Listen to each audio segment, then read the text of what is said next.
तो ये कहानी जापान की है, पर जापान इस कहानी का आखिरी छोर है। इसका पहला सिरा चेन्नई के शीशाचलम जंगल से शुरू होता है। इस घने जंगल के बीचों बीच लाल चंदन पाया जाता है, जो पूरी दुनिया में कहीं और नहीं मिलता। इस लाल चंदन की कीमत सोने से कम नहीं है और इसीलिए इस चंदन की इल्लीगल स्मगलिंग की जाती है। ट्रक्स और लॉरीज के थ्रू पहले चेन्नई से चाइना और फिर बाद में चाइना से समुद्र के रास्ते होते हुए ये चंदन सीधा जापान भेजा जाता है। जापान में लाल चंदन की बहुत ज्यादा डिमांड है। दरअसल जापान में शादियों के वक्त एक रिचुअल किया जाता है, जहां एक पति अपनी पत्नी को लाल चंदन की लकड़ी से बना बेशकीमती वॉयलिन गिफ्ट करता है। इस छोटे से वॉयलिन की कीमत लगभग 8 लाख रुपए होती है।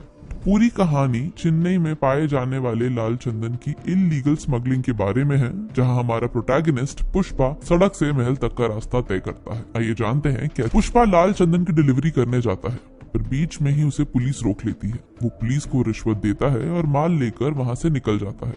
पुष्पा की लाइफ का एक सिंपल सा उसूल है, वो कभी भी किसी के आगे नहीं झुकेगा और इसीलिए अपनी मालिक को झूठी रिस्पेक्ट दिखाने और उनसे दबने की जगह वो काम ही छोड़ देता है। उसे देखकर एक और मजदूर केशव भी अपना काम छोड़ देता है और उसके पीछे चला जाता है। गांव में 2 ट्रक्स भरकर 2 अलग अलग काम के लिए मजदूरों को ले जाया जाता है। एक के लिए 100 रुपए दिए जाते हैं और दूसरे के लिए 1000। पुष्पा 1000 वाले ट्रक में चढ़ जाता है, ये जानते हुए कि वो गैर कानूनी काम है। वहाँ से सभी मजदूरों को जंगल में ले जाया जाता है, जहाँ उन्हें लाल चंदन की लकड़ियां काटने का काम दिया जाता है। वो लकड़ियां काट ही रहे होते हैं कि अचानक वहाँ पुलिस आ जाती है। सब डर के मारे यहाँ वहाँ भागने लगते हैं, पर तभी पुष्पा उन्हें कहता है कि उन सब ने इतनी मेहनत की है और अब यहाँ से वो खाली हाथ नहीं लौटेंगे। पुलिस उन तक पहुँचे उससे पहले वो सब मिलकर सभी लकड़ियों को छुपा देते हैं। डीएसपी गोविंद वहाँ आता है और माल के बारे में पूछताछ करता है। पुष्पा उनसे कहता है कि खुद डीएसपी आए हैं, इसलिए उनकी इज्जत रखने के लिए उन्होंने माल छुपा दिया है, वरना अगर वो चाहता तो उनकी आंखों के सामने से वो माल ले जाता। सब मजदूर ये देखकर शॉक्ड हो जाते हैं और उसके साथ खड़े हो जाते हैं। पुष्पा गोविंद को डराता है और कहता है कि पुलिस इतने सारे मजदूरों के आगे टिक भी नहीं पाएगी और इसीलिए उस वक्त गोविंद के पास वापस जाने के अलावा कोई और रास्ता नहीं बचता। ये पहली बार था जब कोई गोविंद के हाथों बच निकला हो। ये देखकर केशव बहुत इम्प्रेस हो जाता है और अब से वो पुष्पा का राइट हैंड बन जाता है। सब मजदूर अपना काम खत्म कर जा ही रहे होते हैं कि गोविंद पूरी पुलिस फोर्स के साथ वहाँ वापस आ जाता है। पुष्पा इस सब के बीच उन्हें चकमा देकर उनकी आंखों के सामने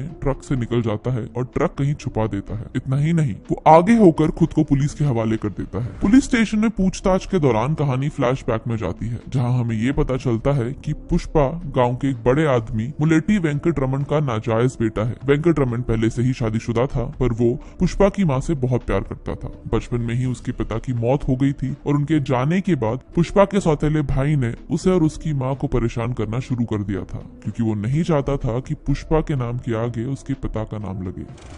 आगे माल का पता लगाने के लिए उसके मालिक पुष्पा से मिलने पुलिस स्टेशन आते हैं। पुष्पा के नए बॉस का नाम है रेड्डी। ये 3 भाई हैं, कोंडा रेड्डी, चक्का रेड्डी और जॉली रेड्डी। कोंडा रेड्डी स्मगलिंग सिंडिकेट का एक मेन हिस्सा है जो पूरे धंधे को सुपरवाइज करता है। चक्का रेड्डी पूरे बिजनेस को संभालता है और जॉली जो सबसे छोटा भाई है, कहने को तो बिजनेस का हिस्सा है, पर उसका पूरा टाइम सिर्फ शराब और लड़कियों के पीछे ही गुजरता है। उसकी नजर जिस भी लड़की पर पड़ जाती है वो उसे नहीं छोड़ता। चक्का जॉली के साथ पुष्पा से मिलने पुलिस स्टेशन आता है और उसे माल के बारे में पूछता है और साथ ही ये भी कि पुलिस की इतनी मार खाने के बाद भी उसने आखिर अपना मुंह क्यों नहीं खोला। पुष्पा उसे कहता है कि पुलिस को माल के बारे में बताकर उसका कोई फायदा नहीं होता और इसीलिए वो माल की जानकारी के बदले 5 लाख रुपए की मांग करता है, साथ ही पुलिस से रिहाई भी। चक्का मान जाता है और पुष्पा उन्हें माल लौटा देता है। जॉली माल मिलने के बाद पुष्पा की बेइज्जती करके उसे कार से उतार देता है। कहता है कि वो अपनी औकात की गाड़ी से वापस घर जाए। पुष्पा तुरंत उस 5 लाख रुपए से एक कार खरीद लेता है और उसी कार से जॉली रेड्डी के सामने आता है। कोंडा रेड्डी ने मजदूरों की एक मीटिंग बुलाई होती है, जहां पुष्पा भी आता है। सब मजदूर कोंडा को बोलते हैं कि जब से डीएसपी गोविंद आया है, लकड़ियों को काटने से लेकर उन्हें गोडाउन तक लाने में बहुत मुश्किल हो रही है। पुष्पा तभी कोंडा को कहता है कि उसके पास एक ऐसा प्लान है जिससे कोई भी ट्रक कभी भी पकड़ा नहीं जाएगा। वो ट्रक को बीच में से काट कर 2 हिस्सों में बांट देता है। नीचे चंदन रखा जाता है और फिर वेल्डिंग करके आधे हिस्से में दूध भरा जाता है, जिससे सबको ये लगे कि दूध का व्यापार किया जा रहा है। पुष्पा पहला ट्रक जैसे ही गोविंद गोविंद के चेक पॉइंट से क्लियर करवाता है, कोंडा रेड्डी जक्का को बोलता है कि पूरा काम अब पुष्पा को सौंप दिया जाए और जक्का सिर्फ उसे सुपरवाइज करे। कोंडा पुष्पा को इसके बदले हर लोड के लिए 5 लाख रुपए ऑफर करता है, पर पुष्पा 4% की पार्टनरशिप मतलब 4 लाख रुपए की डिमांड करता है। वो केशव से कहता है कि उसे 1 लाख रुपए का नुकसान नहीं हुआ, बल्कि ऐसा करके अब वो कोंडा रेड्डी का पार्टनर बन गया है, क्योंकि इस वक्त पुष्पा का इंटरेस्ट पैसे कमाने से ज्यादा पार्टनरशिप करने में होता है। आगे चल के पुष्पा को अपने साथ काम कर रहे एक मजदूर की बेटी श्रीवल्ली से प्यार हो जाता है। वो केशव के थ्रू इनडायरेक्टली उसे पटाने की कोशिश करता है, पर श्रीवल्ली उस पर बिल्कुल भी ध्यान नहीं देती। पर फिर भी केशव किसी तरह पुष्पा और श्रीवल्ली को 1-2 बार मिलवा ही देता है। इस दौरान गोविंद कोंडा रेड्डी के ट्रक को पकड़ लेता है। श्रीवल्ली के पिता के साथ एक और मजदूर पकड़ा जाता है। गोविंद दोनों से कहता है कि करीबन 200 करोड़ का माल चेन्नई से बाहर जाने वाला है, जो मंगल सीनू का है, और वो अपना माल कोंडा रेड्डी के गोडाउन पर रखने वाला है। अगर वो दोनों उसकी जानकारी गोविंद को दे देंगे तो न सिर्फ वो उन्हें छोड़ देगा, बल्कि रिवॉर्ड के रूप में 50 लाख रुपए भी देगा। श्रीवल्ली के पिता ये सोचते हैं कि उसकी शादी में ये पैसे काम आ जाएंगे, इसीलिए दोनों फिर पुलिस से मिल जाते हैं। चेन्नई में हो रही चंदन की स्मगलिंग का मेन हेड मंगल सीनू है। कोंडा रेड्डी जैसे बहुत सारे व्यापारी अपना अपना माल मंगल सीनू को बेचते हैं, और मंगल सीनू करीबन 15 चेक पॉइंट से क्लियर करवा कर ये माल मुर्गन नाम के एक इंसान तक चेन्नई में पहुंचाता है। मंगल सीनू कोंडा रेड्डी के गोडाउन में अपना माल रखवा देता है। माल गोडाउन से निकलवाने की पूरी जिम्मेदारी पुष्पा के ऊपर होती है, लेकिन पुष्पा के कहने पर भी माल गोडाउन से नहीं निकल पाता, क्योंकि जॉली रेड्डी उस रात एक लड़की को गोडाउन पर लेकर आ जाता है। ये बात श्रीवल्ली के पिता गोविंद को बता देते हैं, और वो पूरी पुलिस फोर्स के साथ गोडाउन के लिए निकल जाता है। पुष्पा को ये समझ आ जाता है कि अब चाह कर भी वो लोग माल को सड़क के रास्ते नहीं ले जा पाएंगे, तो वो सारा माल नदी में बहा देता है और केशव को बोलता है कि जाकर डैम का पानी रुकवा दे। इसीलिए पुलिस को गोडाउन पर कुछ नहीं मिलता। डैम के एक तरफ पूरा माल इकट्ठा हो जाता है और उसे वहां से पुष्पा निकलवा लेता है। पूरे सिंडिकेट को ये बात पता चल जाती है कि पुष्पा के कारण आज 200 करोड़ का माल पुलिस को टिप मिलने के बाद भी बचा लिया गया है। मंगल सीनू इसी खुशी में एक पार्टी देता है, जहां सिंडिकेट के सभी व्यापारी, पुलिस वाले, यहाँ तक कि पॉलिटिशियंस और मिनिस्टर भी आते हैं। उसी पार्टी में पुष्पा को ये पता चलता है कि मंगल सीनू 1 टन माल के 2 करोड़ रुपए मुर्गन से लेता है और कोंडा रेड्डी और बाकी लोगों को सिर्फ 25 लाख रुपए देता है। पुष्पा ये बात जाकर कोंडा को बताता है और बोलता है कि वो जाकर मंगल सीनू से इस बारे में बात करे, पर कोंडा रेड्डी ये बात जानता है कि मंगल सीनू से बात करने का मतलब है कि खुद की मौत को न्योता देना। तो बड़ी ही चालाकी से पुष्पा को बोलता है कि वो जाकर मंगल सीनू से बात करे, और अगर वो पैसे बढ़ाने के लिए मान जाता है तो वो बिजनेस में उसे 50% की पार्टनरशिप देगा, और अगर वो नहीं मानता तो उस वक्त से कोंडा रेड्डी उसे नहीं जानता, ताकि मंगल सीनू उसे कुछ नहीं करे। पुष्पा कोंडा को बोलता है कि अगर बात करनी ही है तो कोंडा रेड्डी ही करे, वो नहीं करेगा। इस जश्न के बीच केशव श्रीवल्ली के पिता से पुष्पा और श्रीवल्ली के रिश्ते के बारे में बात करता है। ये बोलता है कि पुष्पा मुलेटी वेंकट रमन का छोटा बेटा है। ये सुनकर वो इस रिश्ते के लिए मान जाते हैं। पुष्पा अपनी माँ के साथ श्रीवल्ली के घर जाता है, पर उनकी एंगेजमेंट के जस्ट पहले पुष्पा का सौतेला भाई वहाँ आ जाता है और सबके सामने ये बोलता है कि पुष्पा एक नाजायज औलाद है और उन्हें श्रीवल्ली का रिश्ता उसके साथ नहीं करना चाहिए। वो उसकी माँ की भी बहुत बेइज्जती करता है। पुष्पा ये सहन नहीं कर पाता और उसे बहुत बुरी तरह मारता है, और इस सब के बीच उसकी माँ घायल हो जाती है और उन्हें तुरंत हॉस्पिटल में एडमिट किया जाता है। ये सब देखकर श्रीवल्ली को भी पुष्पा के लिए बहुत ज्यादा बुरा लगता है। पुष्पा ये सब देखकर फाइनली डिसाइड करता है कि अब से वो अपने पिता के विषय में और चुप नहीं बैठेगा।